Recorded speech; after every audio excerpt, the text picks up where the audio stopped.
Bienvenue sur le plateau de Parole d'élus. Nous recevons aujourd'hui une toute nouvelle conseillère départementale du conseil départemental des Vosges, Elisabeth Klipfel, par ailleurs maire de Chandray et vice-présidente de la communauté de communes des Hauts-de-Vosges. Bonjour Madame Klipfel. Bonjour. Quel sens donnez-vous à cet engagement dans la vie de la cité, comme disaient les Grecs anciens?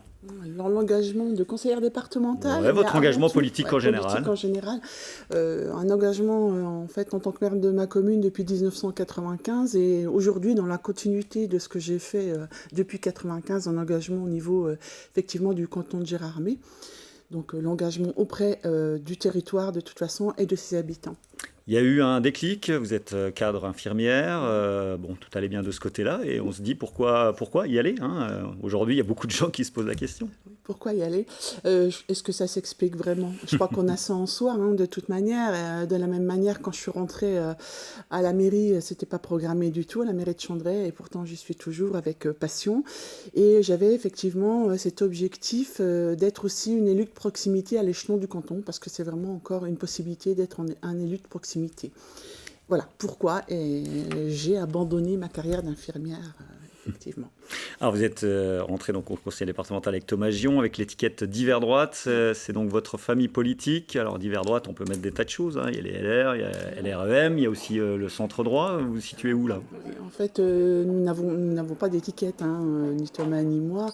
Je crois qu'on est surtout sur effectivement d'hiver droite, c'est une chose, mais surtout le parti du bon sens pour pouvoir œuvrer auprès des territoires et de tous les habitants. On est bien d'accord, hein. Là, il n'y a plus de notion politique. On est vraiment sur un travail de territoire avec tous les habitants. Alors vous avez 3 casquettes, celle de maire, de vice-présidente communautaire et de conseillère départementale. Vous savez que c'est un petit peu notre marotte dans cette émission, ce qui vous a contraint à mettre un petit peu le clignotant sur votre métier de cadre infirmière. Un mot comme nous le faisons toujours donc sur vos indemnités, on va voir ça un petit peu en tableau. Maire, un peu moins de 900 €. Il faut rappeler ce que c'est qu'un maire aujourd'hui, hein. Maire, c'est disponible 24 heures sur 24 et avec des contraintes fortes. Et on s'aperçoit que le mandat est extrêmement moins bankable, entre guillemets. Il y a beaucoup moins de candidats aujourd'hui. Qu'est-ce que ça vous inspire, toutes ces indemnités? Il faut faire preuve de transparence aujourd'hui? Oui, il faut évidemment faire preuve de transparence, mais également ne pas parler que de chiffres, que d'indemnités. Il faut aussi mettre en face ce que fait l'élu, parce que quand je prends un élu d'une commune rurale comme moi, peut-être que 900 € brut, ça peut paraître beaucoup, mais quand on reporte ça au niveau horaire, et c'est pas le cas, on fait jamais ça.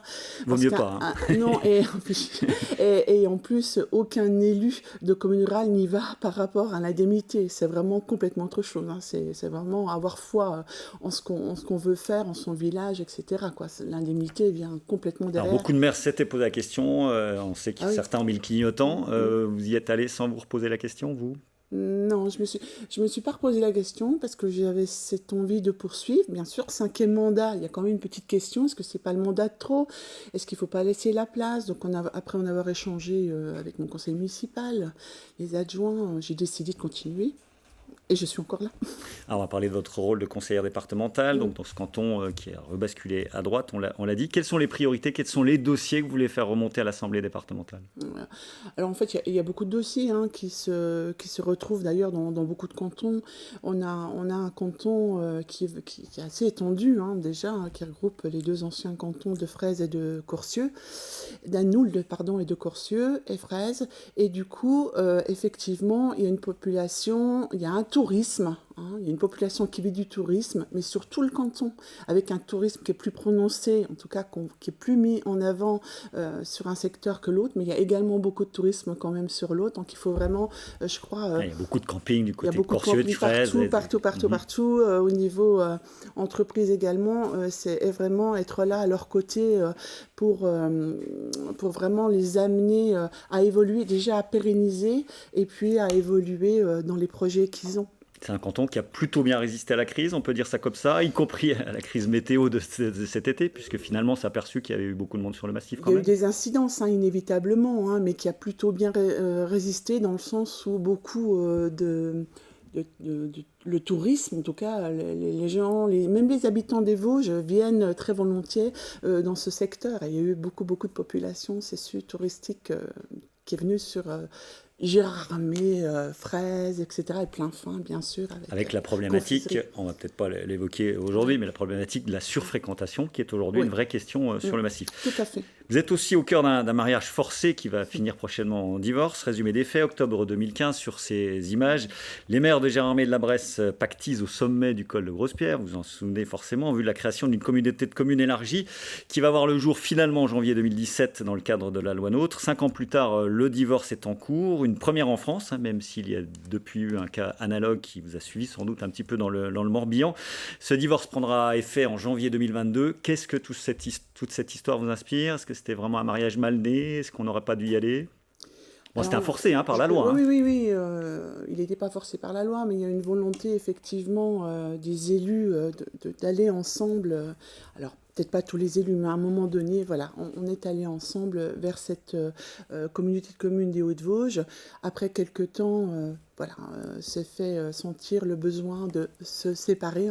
On va essayer de synthétiser tout ça. Alors quel est quand même le facteur principal? On ne parle pas de la même chose, on n'a pas les mêmes enjeux, les mêmes intérêts, c'est ça le problème? C'est un territoire qui est très étendu. Après, c'est la première interco en nombre de population.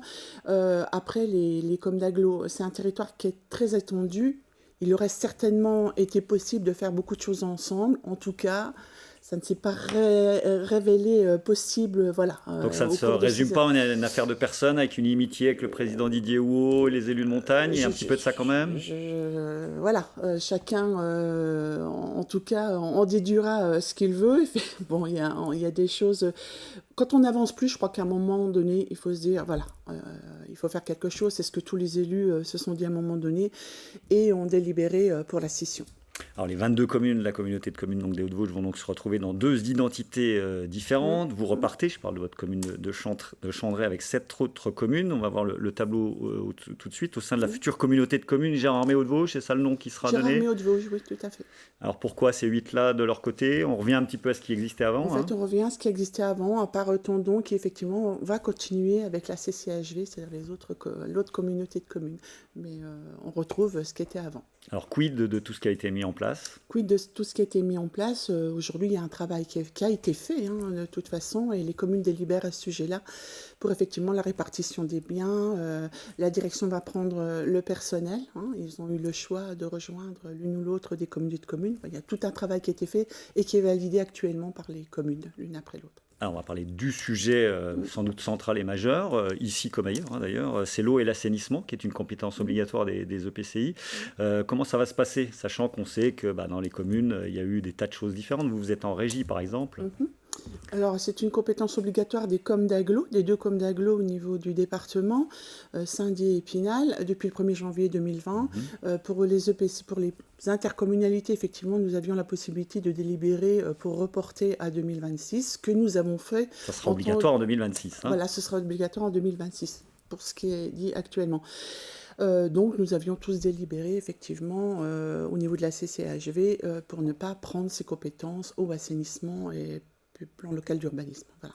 Donc aujourd'hui, on en est là? Aujourd'hui, on en est là. Et les 2 futurs Comcom, puisqu'on va divorcer et former deux communautés de communes au 1er janvier 2022, d'après ce qu'on vient d'apprendre, c'est très récent, devront par obligation prendre ces compétences. On suivra tout ça, donc il restera 14 communes avec un siège à Cornimont, c'est ça de l'entité principale. Elisabeth Klipfel était notre invitée de Parole d'élu. Merci à vous. Merci à vous également. Et on se retrouve dès lundi prochain pour notre rendez-vous politique hebdomadaire.